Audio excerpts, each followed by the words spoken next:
اللہ پاک یجتبی چن لیتا ہے، خاص کر لیتا ہے علم غیب دینے کے لیے من رسلہ، کن کو غیب کے لیے خاص کرتا ہے؟ اپنے، اونچی بولیں، کن کو؟ رب کا قرآن ہے کہ نہیں ہے؟ قرآن کہہ رہے رب ہر بندے کو غیب نہیں دیتا، ہاں وَلَكِنَّ اللَّهَ يَجْتَبِي مِن رُّسُلِهِ مَن يَشَاءُ، اپنے رسولوں کو چن لیتا ہے پھر غیب عطا فرما دیتا ہے۔ پھر کیا عطا فرماتا ہے؟ اب اس آیت کا ذرا شان نزول پڑھیں آپ، یہ تھا ترجمہ۔ تفسیر خازن ہے، یہ دیکھیں آپ کے سامنے، یہ بھی عربی تفسیر ہے۔ اس کتاب کی زیارت کریں، بہت بڑا ثواب ہوتا ہے ایسی کتابوں کی زیارت کرنے سے۔ تفسیر خازن شریف جلد نمبر 1، ہمارے پاس جو مکتبے کا چھاپا ہے اس کا صفحہ نمبر 324 ہے، سورہ آل عمران آیت نمبر 179 کے تحت، اور اس آیت کا شان نزول علامہ خازن نے کیا ذکر کیا، غور کریں۔ کہتے ہیں وقال السدیش قال رسول اللہ صلی اللہ علیہ وسلم اوردت علی امتی، سرکار علیہ الصلوۃ والتسلیم نے ایک مرتبہ خطبہ دیا، اور اس خطبے میں صحابہ کو ارشاد فرمایا، اے صحابہ، رب نے اول سے قیامت کے دن تک جتنی میری امت میں لوگوں نے آنا ہے، سب کے سب لوگوں کو رب نے میرے سامنے کر دیا ہے، سب کے سب لوگوں کو رب نے میرے اوریدت علی امتی فی صورہا فی التین، فرمایا رب نے میری ساری امت کی شکلیں میرے سامنے کر دی ہیں، الی یوم القیامہ، کہاں تک کی امت کی؟ آخری فرد تک صحابہ۔ اور ساتھ ارشاد فرمایا کہ اے صحابہ وَأَعْلَمْتُ، میں نے جان لیا ہے۔ یہ صحابہ کو سرکار علیہ السلام کیا دے رہے ہیں؟ خطبہ دے رہے ہیں، تقریر کر رہے ہیں، بیان کر رہے ہیں، لیکچر دے رہے ہیں، صحابہ سن رہے ہیں۔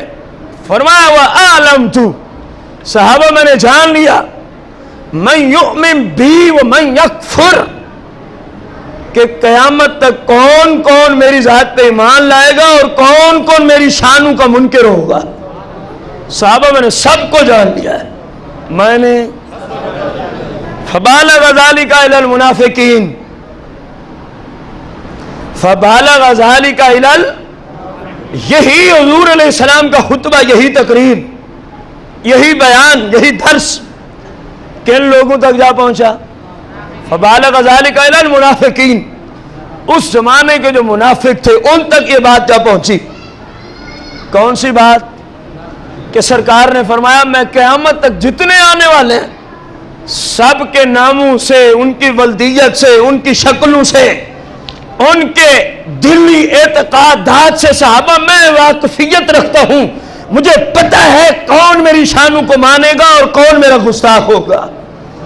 یہ کتنی بڑی غیب کی دلیل ہے کہ نہیں ہے؟ اب کسی صحابی نے یہ نہیں کہا آپ تو ہمارے جیسے ہی ہے، آپ کو کیسے پتہ چل گیا ہے؟ کسی صحابی نے یہ نہیں کہا آپ کو تو دیوار کے پیچھے کا معاذ اللہ، آپ قیامت تک کی خبریں کیسے دے رہے؟ کسی صحابی نے یہ بات، معلوم ہوا کہ صحابہ کا یہی عقیدہ ہے، نبی ہوتا ہی وہی ہے جو رب کے سارے خزانوں کا، غیب کے خزانوں کا مالک ہوتا ہے، نبی ہوتا ہی وہی ہے جو غیب کی، تبھی تو صحابہ چپ کر کے بیٹھے تھے، ورنہ کھڑے ہو جاتے۔ کئی مقامات پہ صحابہ کی سمجھ میں جب نہ آئی بات، کھڑے ہو گئے، یا رسول اللہ ہماری سمجھ میں نہیں آ رہا، تو سرکار نے ان کو سمجھا دیا۔ یہ ایسا عقیدہ ہے گویا صحابہ پہلے سے اس کو جانتے تھے، ورنہ سرکار سے اس کی تفصیل طلب ضرور کی جاتی۔ یہ بات کہاں جا پہنچی؟ اونچی بولیں، کون سی بات کہ سرکار نے آج علم غیب کی خبر دی ہے؟ ابھی تک یہ قرآنی آیت نازل نہ ہوئی جس کو ہم تلاوت کر چکے، ابھی تک اس کا نزول نہ ہوا۔ اب ان بے ایمانوں نے کیا کہنا شروع کیا؟ کہنے لگے فقالوا استہزاءً، وہ کہنے لگے مذاق اڑاتے ہوئے، کیا کرتے ہوئے؟ استہزاءً، مذاق اڑاتے ہوئے سرکار کے علم غیب کا، کہ زعم محمد صلی اللہ علیہ وسلم، خیال کرتے ہیں محمد بن عبداللہ صلی اللہ علیہ وسلم ورضی اللہ عنہ، انہ یعلم من یؤمن بی ومن یکفر، کہنے لگے منافق کہ ان کا خیال یہ ہے قیامت تک جتنے لوگ آئیں گے وہ سب کو جانتے ہیں، کون ان کی شان کو مان کے ایمان لائے گا اور کون بے ایمان ہوگا وہ سب کو۔ منافق آپس میں کہنے لگے، اور ساتھ ہی کیا جملہ بولا، کہنے لگے عجیب بات ہے، ان کو بھی جانتے ہیں جو ابھی پیدا ہی نہیں ہوئے، ان کو بھی جانتے ہیں جو ابھی مما لم یخلق بعد، کہنے لگے جو ابھی تک پیدا نہ ہوا ان کا دعویٰ ہے، میں اس کو بھی، کہ وہ میری شان مانے گا یا نہیں مانے گا میں اس کو بھی جانتا ہوں۔ وَنَحْنُ مَعَهُ، اور ہم تو ان کی محفل میں ہوتے ہیں، ہم تو ان کی محفل میں ہوتے ہیں۔ وَمَا يَعْرِفْنَا، وہ ہمیں تو نہیں جانتے، ہمارے دل کے اعتقاد کا تو انہیں پتہ ہی نہیں ہے، کیونکہ یہ حکم اس وقت تھا کہ ابھی سرکار کو رب نے روکا تھا ان بے ایمانوں کو ابھی پلیت نہیں کرنا، ان بے ایمانوں کی پلیتگی کا بھی اظہار ان کو چھپے ہوئے رہنے دیں، ان کے چھپے ہوئے ان کی پلیتگی کا اظہار ابھی نہ فرمائیں، ابھی کچھ حکمت یہی ہے کہ چھپا ہوا رہنے دیں ان کو۔ ان بے ایمانوں نے سرکار کی اس رحمت کو اپنے لیے غلط شمار کیا، کہنے لگے ہم درمیان میں ہوتے ہیں، وَنَحْنُ مَعَهُ، ہمارے دلی اعتقاد ان کے بارے میں کیا ہے اس کو تو پتہ نہیں ہے، وہ قیامت تک کی خبریں دیتا ہے، معاذ اللہ، مذاق اڑاتے ہو سرکار کا، کہنے لگے۔ فَبَالَغَ ذَلِكَ إِلَى النَّبِيِّ علیہ الصلوٰۃ وَالتَّسْلِيمِ، تو منافقوں کی یہی بکواس سرکار علیہ السلام تک جا پہنچی، کہاں تک جا پہنچی؟ فقام النبی علیہ الصلوٰۃ والتسلیم علی المنبر، سرکار کو جب پتہ چلا نا منافق میرے علم غیب پہ اعتراض کر رہے ہیں، تو سرکار علیہ الصلوٰۃ والتسلیم کھڑے ہوئے علی المنبر، کہاں تشریف لائے؟ اب غور کرنا، منبر پر تشریف لائے۔ حالات کیا ہو رہے تھے؟ صحابہ غیب کو مان کے بیٹھے تھے اور منافقوں نے غیب پہ کیا اٹھایا؟ یار بولے، اپنے اس عقیدے کے واسطے بولے، غیب کو کون مان کے بیٹھے تھے؟ اہل بیت مان کے بیٹھے ہیں، صحابہ مان کے بیٹھے ہیں، نبی علیہ السلام غیب کا ذکر کر رہے ہیں، اور اعتراض کس قوم نے اٹھایا؟ اب سرکار کھڑے ہو گئے، فرمایا ما بال اقوام طعنوا فی علمی، فرمایا کتنے گندے ہیں وہ لوگ، کتنے برے ہیں وہ لوگ، طعنوا فی علمی، جو میرے علم غیب پہ طعنہ بازی کر رہے ہیں۔ کتنی وضاحت کے ساتھ سرکار نے حدیث میں ذکر کیا، فرمایا کتنے گندے برے لوگ ہیں وہ، کون؟ جو میرے علم غیب میں کیا کر رہے ہیں؟ کون طعنہ بازی کر رہے تھے؟ پتہ چلا جو علم غیب پہ طعنہ بازی کرے وہ سرکار کو اچھا لگتا، وہ بے ایمان ہے، اونچی بولے وہ کیا ہے؟ اس بے ایمان کا اسلام سے کوئی واسطہ۔ اب سرکار علیہ السلام نے اتنا خطبہ دیا، یہ سرکار کی گفتگو تھی ان بے ایمانوں کے بارے میں جو سرکار کے علم غیب کے کیا تھے؟ منکر، کیا تھے؟ اب رب کی رحمت کو جوش آیا، اللہ نے فرمایا جبریل یہ میرے محبوب کا حکم ہے کہ جو غیب نہیں مانتا وہ بے ایمان ہے۔ وہ کیا ہے؟ کیونکہ رب بڑا علیم و قدیر ہے، اور انہ علیم بذات صدور ہے۔ رب جانتا تھا کہ بعد میں کچھ ایسے بے ایمان آئیں گے کہ جو حدیث کو ضعیف کہہ کے جان چھڑا لیں گے۔ اگر یہاں تک معاملہ بس ہوتا تو آج وہ بے ایمان یہ کہتے ھذا حدیث ضعیف، جان چھڑا لیتے۔ رب نے جبریل کو کہا جبریل جا، محبوب نے کہہ دیا غیب نہ ماننے والا پلیت ہے، اے جبریل تو اب قرآن لے کے جا۔ رب کہتا ہے جو غیب نہ مانے وہ خبیث ہے، جو غیب نہ مانے وہ کیا ہے؟ اب قرآن کو تو کوئی ضعیف کہہ سکتا، قرآن کو کوئی موضوع کہہ سکتا، سرکار ابھی خطبہ دے رہے تھے، جبریل امین آ گئے. یا رسول اللہ، آپ کا رب آپ کو سلام پیش کرتا ہے. کیا پیش کرتا ہے؟ کیا حکم لائے ہو؟ یہی آیت سورہ آل عمران آیت نمبر کیا ہے؟ یا اللہ اے محبوب، اللہ کا یہ فرمان ہے، ما کان اللہ لیذر المؤمنین علیہ ما انتم علیہ. اب اللہ مومنوں اور منافقوں کو اکٹھے نہیں رہنے دے گا. اب تک جو ہو گیا بہت ہو گیا. اب اللہ جدائی ڈالے گا، ان میں فرق کرے گا منافق کون اور مومن. اے محبوب، اللہ فرما رہے حتی یمیز الخبیث. وہ میری بات آ رہی ہے کہ جو غیب نہ مانے وہ خبیث ہے. حتی یمیز الخبیث من الطیب. اے محبوب، اب ہم خبیثوں کو جدا کریں گے، طیب لوگوں کو علیحدہ کریں گے. اب بتائیے اس وقت جو حالات پیدا ہوئے تھے جب جبریل یہ آیت لائے تھے، وہ کون سی بات پہ بات ہو رہی تھی؟ اور گروہ کتنے بنے ہوئے تھے؟ یار اب آخری باتیں اونچی بولے. کتنے گروہ تھے؟ ایک گروہ صحابہ کا، اہل بیت کا. ایک گروہ اونچی بولے، ایک گروہ.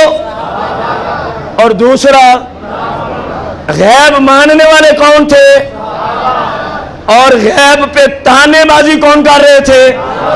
تو اللہ نے اسی وقت کہا اب اللہ خبیثوں کو الگ اور طیب لوگوں کو. تو بتائیے غیب ماننے والوں کو یہاں کیا کہا گیا؟ اونچی بولے. اور جو نہیں مانتے تھے رب نے ان کو کیا فرمایا؟ وہ بے ایمان کہتے ہیں جو غیب مانے وہ مشرک.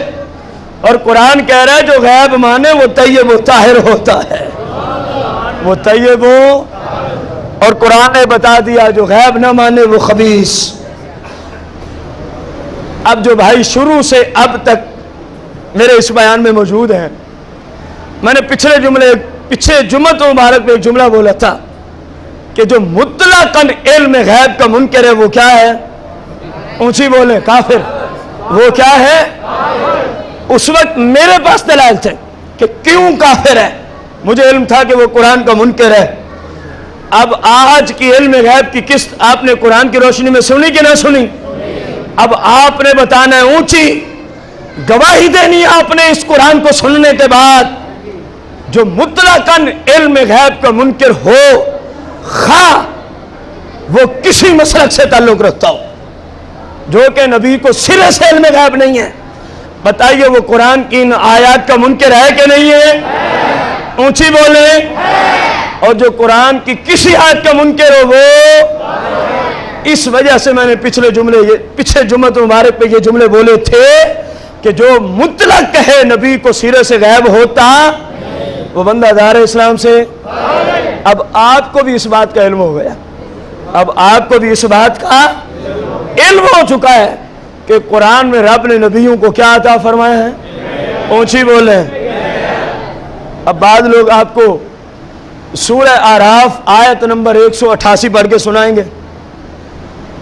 سورہ اعراف آیت نمبر 188 پڑھ کے سنائیں گے کہ اس مولانا نے تمہیں سمجھایا کہ علم غیب نبیوں کو ہوتا ہے، اور ہم آپ کو قرآن پڑھ کے دکھاتے ہیں نبی کے پاس غیب ہوتا. میں بھی وہ قرآن پڑھنے چلا ہوں. اللہ پاک نے قرآن مجید فرقان حمید میں سورہ الاعراف آیت نمبر 188 میں ارشاد فرمایا وَلَوْ كُنْتُ أَعْلَمُ الْغَيْبِ. اگر میں غیب جانتا ہوتا، اگر میں غیب جانتا لَاسْتَكْثَرْتُ مِنَ الْخَيْرِ، تو میں بہت ساری بھلائیاں جمع نہ کر لیتا. میں بہت ساری بھلائیاں. اب اس آیت کو پیش کرے گا وہ بندہ کہ قرآن کہہ رہا ہے نبی نے خود کہا میں غیب جانتا. میں نے کہا میں اس آیت کو بھی مانتا ہوں، میرا مسلک بھی اس آیت کو مانتا ہے، تمام سنی اس آیت کو مانتے ہیں. تو بے ایمان ہے، تو قرآن کی بعض آیت کو مانتا ہے اور بعض کا تو منکر ہے. بعض کا تو کیا ہے؟ اب سنیں، ہم غیب والی آیتوں کو بھی مانتے ہیں جس میں آیا کہ ہم نے نبی کو غیب نہیں دیا، ہم اس کو بھی کس طرح مانتے ہیں؟ اصل میں غیب کی ہیں دو قسمیں، علم غیب کی ہیں کسی کو شک ہو تو یہ کتاب ہے، اس میں جا کے گھر پڑھ لے، تفسیر کبیر جلد نمبر 13 کے اندر جا کے پڑھ لے، سورہ اعراف آیت نمبر 188 کے تحت امام فخر الدین رازی امام کبیر آپ کا کلام جا کے پڑھ لے، اور اگر کسی کو پڑھنا نہیں آتا تو سادہ سی دلیل ہی یاد کر لے۔ بتائیے قرآن میں تعارض ہے؟ اونچی بولے، تعارض پہلے سمجھے کیا ہوتا ہے۔ ایک بندے نے کتاب لکھی جس میں لکھا صفحہ نمبر 5 پر کہ سرکار علیہ الصلوۃ والتسلیم محرم شریف کی 5 تاریخ کو دنیا میں آئے۔ پھر صفحہ نمبر 10 میں لکھتا ہے سرکار علیہ الصلوۃ والتسلیم سفر شریف کی 20 تاریخ کو دنیا میں تشریف لائے۔ تو یہ کیا آ گیا؟ تعارض، ایک ہی بات دو طرح ذکر کر رہا ہے۔ اب پڑھنے والا کہے گا مصنف جاہل ہے۔ مصنف کیا ہے؟ گویا جس کی کتاب میں تعارض ہو وہ جاہل ہوتا ہے۔ وہ کیا ہوتا ہے؟ اور قرآن کس کی کتاب ہے؟ اونچی بولیں، اللہ جہالت سے پاک ہے۔ اپنے عقیدہ کا اظہار کریں۔ ہمارے نزدیک اللہ ہر عیب سے اور بالخصوص اللہ پاک جہالت سے کیا ہے؟ اب اس آیت میں آیا نبی غیب نہیں جانتے، اور 6-7 آیتوں میں آیا نبی غیب۔ اب تعارض بظاہر ہے کہ نہیں ہے؟ ہے، لیکن یہ حقیقت میں نہیں ہے، کیونکہ تعارض اس کی کتاب میں ہوتا ہے جو جاہل ہوتا ہے، اور رب جہالت سے کیا ہے؟ اب اس کا مطلب کیا جو میں عرض کر رہا تھا، علم غیب کی ایک ہوتا ہے ذاتی اور دوسرا ہوتا ہے عطائی۔ ایک علم غیب ہوتا ہے اور دوسرا ہوتا ہے ذاتی۔ علم غیب کیا ہے؟ کہ جس کے پاس ہو وہ اپنے اس علم غیب میں کسی اور کا محتاج نہ ہو، اس کو یہ علم غیب کسی اور ذات نے دیا، یہ صرف اللہ جل شانہ کی ذات میں ہے۔ کائنات میں وہ وحدہ لا شریک ہے جو کسی کا محتاج۔ اور دوسری علم غیب کی قسم عطائی ہے، وہ کیا ہوتی ہے؟ جس کے پاس ہے اس کا اپنا نہیں ہے بلکہ کسی ہستی نے اس کو دیا ہوتا ہے۔ ہمارا یہی عقیدہ ہے، جہاں قرآن میں آیا نبی غیب جانتے، اس کا مطلب ہے کہ نبیوں کے پاس ذاتی علم غیب نہیں ہے، ذاتی علم غیب۔ اور جہاں آیا نبی قرآن کی روشنی میں غیب جانتا ہے، وہاں کون سا غیب آیا؟ کہ اللہ کی عطا سے نبی غیب جانتا ہے، اللہ کی عطا سے نبی، کیونکہ جو ذاتی علم غیب ہے یاد رکھیں وہ قدیم ہے، وہ صفت قدیم ہے، نہ اس کی کوئی ابتدا نہ اس کی کوئی انتہا، نہ اس میں کبھی کوئی تغیر۔ جو چیز قدیم ہوتی ہے اس میں تغیر نہیں آتا، جبکہ جو عطائی علم غیب ہے وہ حادث بھی ہے، اس کی ابتدا بھی ہے، اس کی انتہا بھی ہے، اس میں تغیر بھی آتا ہے، کبھی بڑھ جاتا ہے کبھی کم ہو جاتا ہے۔ لیکن رب کی جتنی صفات ہیں ان میں تغیر آتا۔ رب کی صفات کوئی بھی ہوں اس کی اپنی ہے، وہ ان صفات میں کسی کا محتاج۔ انبیاء تمام صفات میں بشمول علم غیب اپنے رب کے کیا ہوتے ہیں؟ بتائیے برابری کب ٹھہری؟ جب کہہ رہے ہیں اللہ بتاتا ہے وہ عالم الغیب ہے لیکن کسی کا محتاج ہے۔ نبی علم غیب رکھتے ہیں لیکن اپنے رب کا محتاج ہو کر، اپنے رب کے کیا ہو کر؟ تو کیا اسی کا نام شرک ہے؟ شرک کا معنی تو ہوتا ہے برابری، ہم تو برابری کرتے ہی نہیں ہیں۔ اب وہ بتائے جو کہتا ہے نہیں میں قرآن سے دکھاتا ہوں علم غیب نہیں ہے، اس نے قرآن کی بعض آیت کو مانا، اور آپ کتنے خوش قسمت ہیں، آپ کا عقیدہ کتنا اچھا ہے، آپ نے ان آیتوں کو بھی مانا ہے جن میں ذاتی علم غیب کی نفی آئی، آپ نے ان آیات کو بھی مانا جن میں عطائی علم غیب کا ذکر آیا ہے۔ اب جو کہنا علم غیب نہیں ہے وہ بے ایمان ہے، وہ اسلام سے خارج ہے۔ وہ اسلام سے کیا ہے؟ اللہ کے نبی علم غیب رکھتے ہیں لیکن اللہ کی یہ علم غیب پہ ہماری پہلی کشتی ازر